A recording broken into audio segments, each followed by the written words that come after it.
SmackDown Rundown. Episode 101. I feel so betrayed. Woo! I did it because of my lack of facial hair. That makes no sense, and it's not a good excuse. That's where all my niceness is stored. Well, fuck you. Let's talk about the matches. Alright, what matches happened? We had Kevin Owens defeat Cesaro. Whoa! We had Dolph Ziggler defeat Sheamus. What? We had the New Day and Cass defeat the Dudleys and the Vaudevillains. We had Roman Reigns defeat Luke Gallows. I didn't realize there were only that many. No, you forgot. Oh, Dana Brooke defeated Paige. Yeah, I tried to erase that from my mind. Over Paige. Still, not very many matches. Only 5. Right? Yeah. So we open up with the Kevin Owens versus Cesaro. This was originally supposed to be Miz TV with all 3 challengers for the Intercontinental title. And WWE realizes the Miz TV segments fucking suck.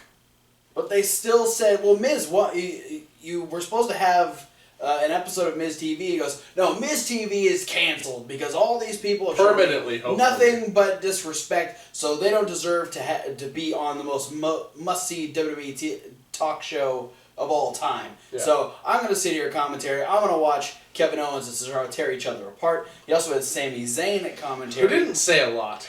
He did argue with Maurice in French, which was funny. Kevin Owens, Cesaro. Of course, it was a fantastic match. Mm-hmm. It's Kevin Owens and Cesaro. It is. It's also awesome. Claudio Castagnoli and Kevin Steen. It is.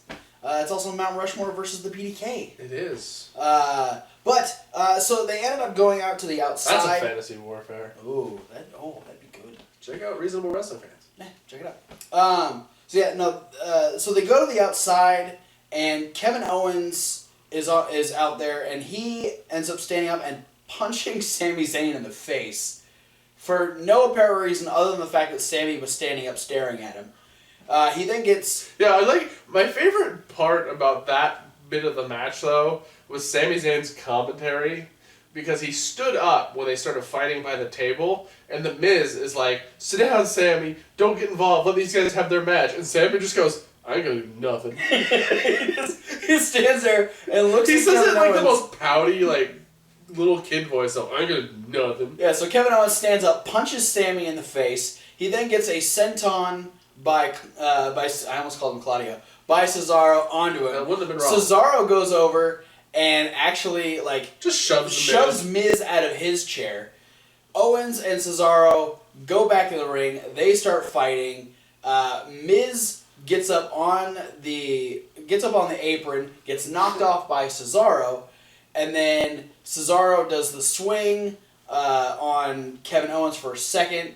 Sami Zayn gets in and tries to go after Kevin Owens, and Cesaro's like, no, you're not screwing this up for me. And actually, I think did he uppercut him or did he just shove him? I don't remember. He knocks Sami Zayn out of the way, so Sami ends up rolling out to the outside, but that allows Kevin Owens to get a roll-up victory on Cesaro and run away, and then Miz comes in and gives Cesaro skull-crushing finale, so Miz is standing tall in the ring, while Miz gave Sami Zayn skull-crushing finale. Sami Zayn haluva kicked Cesaro, and Miz was down anyways. So there was actually nobody standing in the ring. Miz was the only one that was conscious because they were playing his music. Were they? Yeah. His music was playing as he was staring through the second rope at Kevin Owens as Owens was backing up. Because I think it started as Owens' music and then he backed away and then they transitioned into Miz's music and it was the two of them facing off. Both of the baby faces were down. Yeah. Miz was down too. He was he looked like he was almost imitating Randy Orton's... is slithering around. Slither pose. Yeah. But then we went into Divas action where Dana Brooke took on Paige, Becky Lynch at commentary, and... Let me tell you, I feel like now, whenever they have a women's match, they need to have a woman commentator join the team. Why do you say so? Because Becky Lynch's commentary is great. I think she has so many zingy one-liners. If you haven't seen her on Up, Up, Down, Down this week, play Mortal Kombat with Xavier Woods, you need to see that. Because it is fantastic. And you're right, she's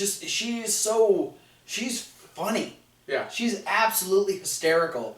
And so so she's down there. She's making fun of Jerry Lawler, and she's making fun of Dana Brooke. Yes. And so the recycled plastic. Woman. All the while, Dana Brooke is getting her ass handed to her by Paige. Yeah. Paige is kneeing her every chance she gets.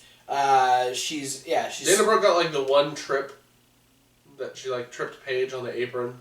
Yeah, and that was after Paige pulled her through and kneed her about 6 times, and while she was down, she was able to trip Paige up. But Dana Brooke gets a clean victory over Paige. With this boggled my mind. Yeah, I think they're just trying to put over the sheer power of Dana Brooke and her finisher. The fact that she's a bodybuilder and so she does have one of the more high impact finishers in the Divas division or the women's division. Yeah, true. Yeah. Not Divas division, women's division. Yeah. Fuck the word Divas. Yeah, fuck all the Divas too. And the Tramp Stamp title. But I mean, because there's not many women. God, that word is so ingrained in my brain from X amount of years. It was a long 15 time. 15 years. It was a long time. Not that long. Yeah, close to. Well, okay, okay, never mind. I was just thinking about the Tramp Stamp title. No, that was however many years it was around, too long. Yes. But there's not many of them that have finishers that are like up in the air, slam on the ground. True. Yeah, I think the fact that she plays that power game. Yeah. She's really. I mean, the only one you could really compare it to is probably the Rampage. Yeah, the Rampage. And that's like a head-based attack. Yeah. So I mean, it's just a glorified DDT. Yeah. I mean, the one thing that came into my mind was the rack attack. But again, it's not pick them up, slam them on the ground. It's pick them up, backbreaker. True. You know, so it's, Tamina super kicks, and Naomi hits them with her butt. Just does the submission. Summer Rae and Alicia Fox both kick people. Yeah. There's a lot of kicks in the women's division. Charlotte and... Natty have submission holds. And, so does Sasha. Yeah, and so does Becky. Yeah. So many submissions. So Dana's got the power slam move on lock. The fireman's carry into Michinoku driver. Yeah. I mean it's a devastating move, but it was very interesting to see that she got the clean win especially with how heel she is. Yeah. I feel like it was very out of place, but they're probably just trying to fast track the fact that she won't have Emma to help her get anything over. So she's kind of forced to do it on her own. So we'll see if that helps her in the future. We had Rusev talking about his match against Kalisto. Machka. He took Kalisto out on Raw with the Accolade, and Kalisto was too injured to show up on SmackDown.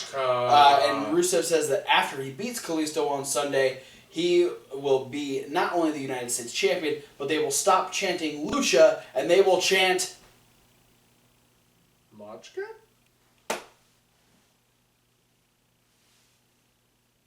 It's not going to be Lucha. It's going to be Machka. Maybe this way. Machka. Then we had... You get a lot of people in the crowd punching their neighbors. Punch each other. Machka. Or they just punch a person in front of them.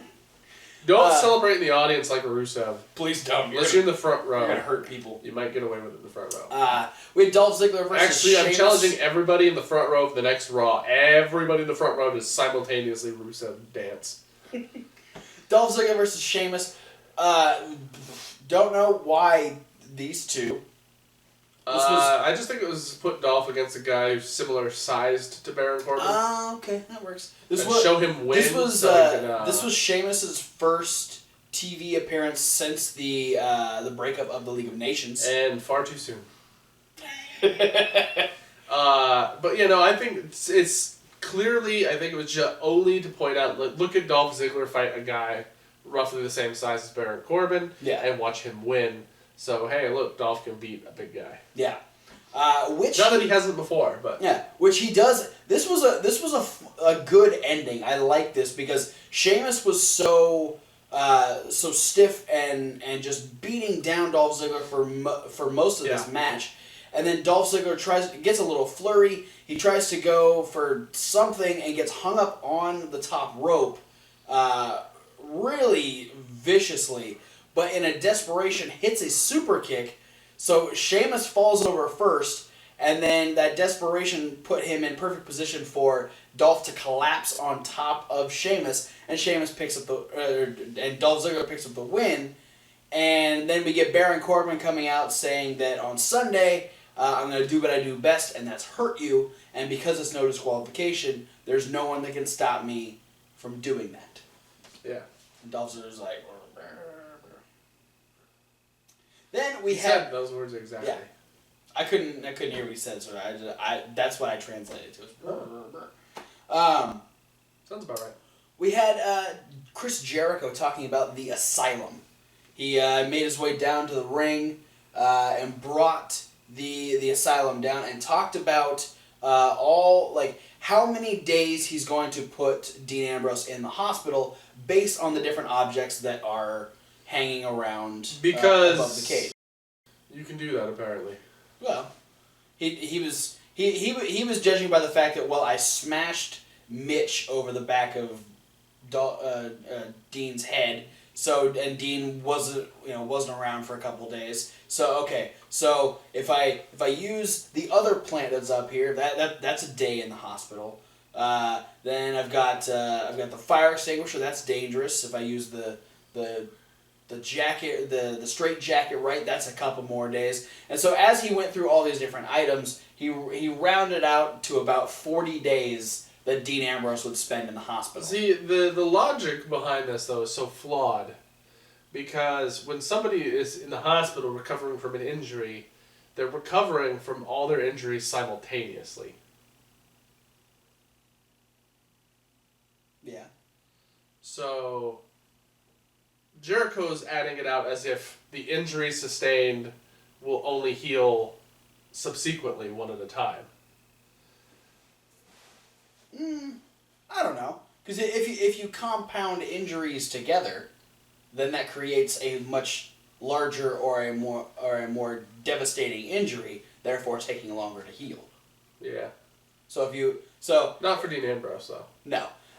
He's like Wolverine / Iron Man / a Wyatt family member with his new beard. He was Mystique at this point because he turned himself into one of the crew guys that brought the Asylum down. He turned himself into the skinniest Wyatt.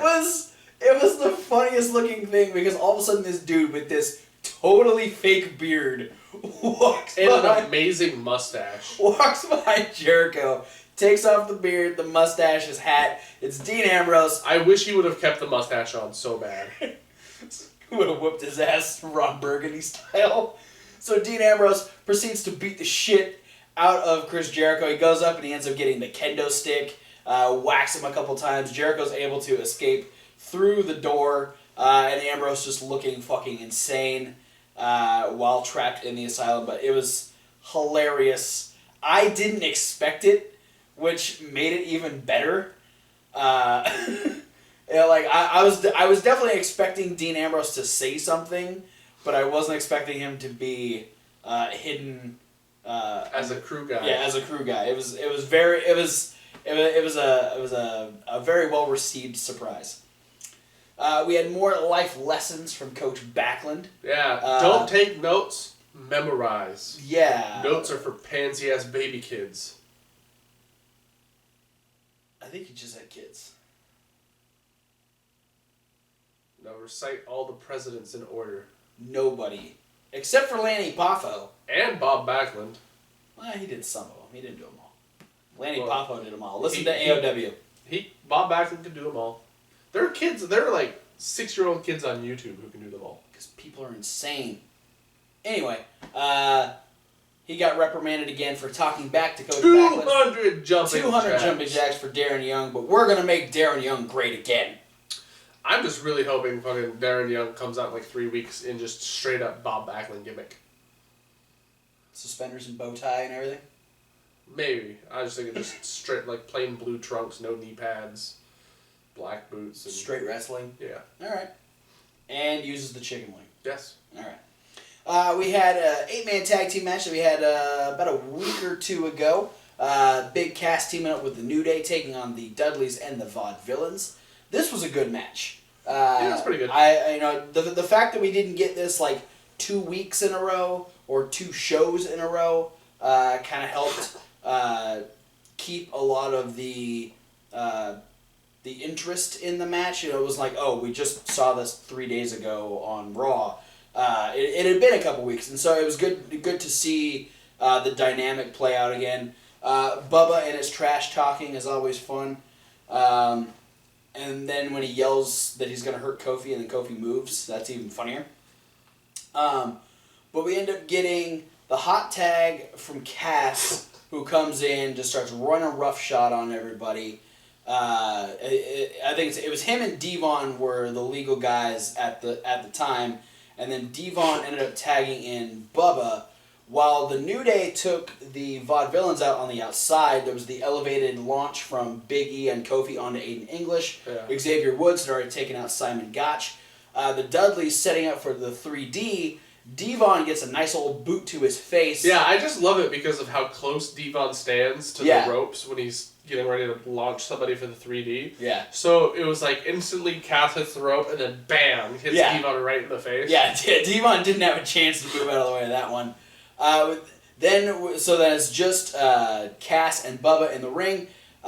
Cass had the hardest time he's ever had for the East River Crossing. Bubba's a big boy. Yeah, Bubba is a big man. He didn't quite get it. We did appreciate the fact that he realized that the move wasn't that great, so he tried to finish it up with the Empire Elbow. Big Cass pins Bubba Ray, and the face team picks up the win. Yeah, I would have just pinned him right after the slam. Yeah, it's because it was also a lackluster elbow drop. Yeah, he was tired from trying to spin Bubba around. I think he hurt his back. I wouldn't be surprised. And the fact that it's like, I feel like Cass can get away using a jumping elbow drop on the guys in NXT. But Bubba Ray Dudley is huge. True. And you see like guys like Bubba Ray take elbow drops all the time. Yeah. You know, it's one of those ones where it's like you're not at the level of The Rock yet where I can suspend my disbelief that the elbow drop is going to be your finishing move. That's fair. Like if you pulled it off the second rope, I definitely would have been in flavor, but...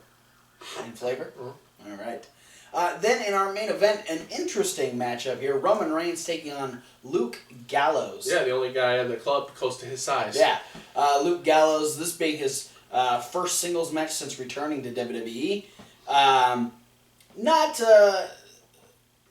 It wasn't a pretty match, but it did what it was supposed to do. Once again, we go back to the animosity that these particular groups have against each other, and it works really well to their advantage. You get that physical fight between Gallows and Reigns. Both of them, can work very stiff, which looks really good.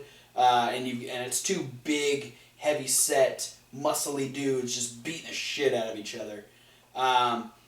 But the best part of this whole thing is Reigns is getting ready to set up for a Superman punch. And as he's standing in the corner, AJ gets a little antsy and grabs his ankle. And Jay doesn't think that's okay. Well, so he comes running around and jumps off of the stairs onto AJ. And then Anderson goes over and attacks Jay.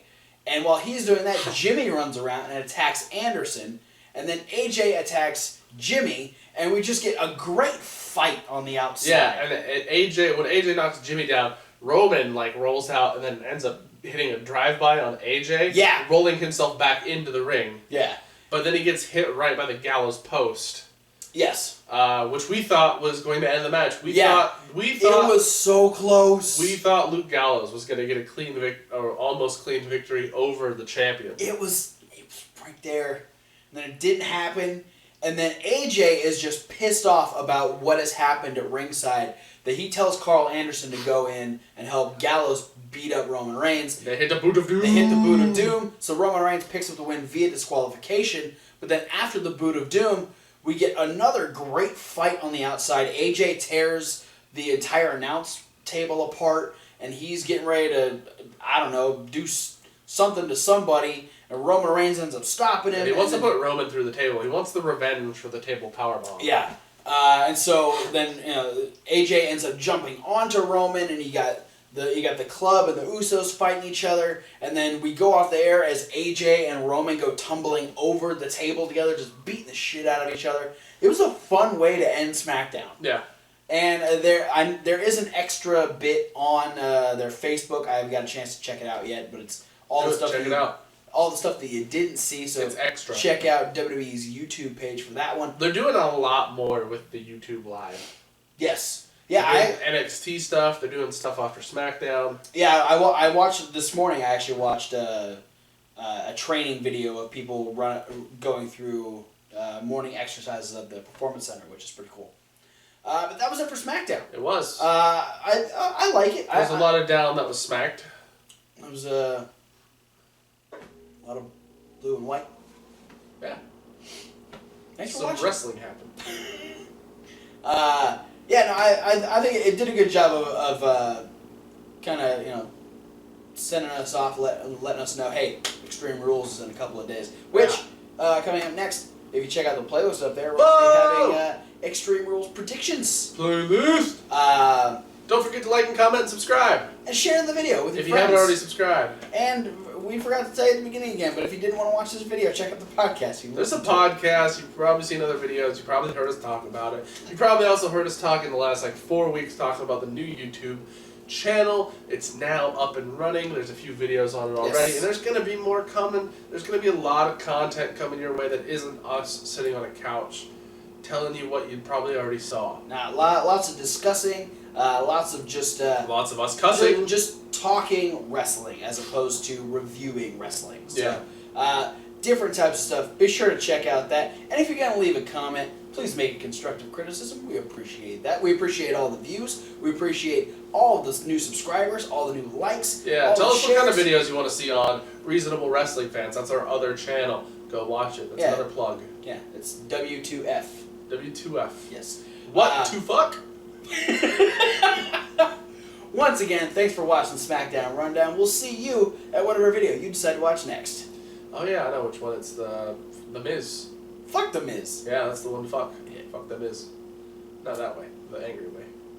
angry fuck the Miz. What's up with you and fucking dudes? What's up with you and dudes making out? Oh, that was you. That was Monday. You. That was you on Monday. No, it was Wednesday. Blake and Murphy. That's who it was. You're obsessed with those guys. Got a thing for Australians? Yeah, Peyton Royce and Billy Kay. Damn, legs for days. Yeah, it's gone on way too long. Just keep it. I'm gonna cut it after I go, okay, this is going way too long. Let's just have one outro where we just fucking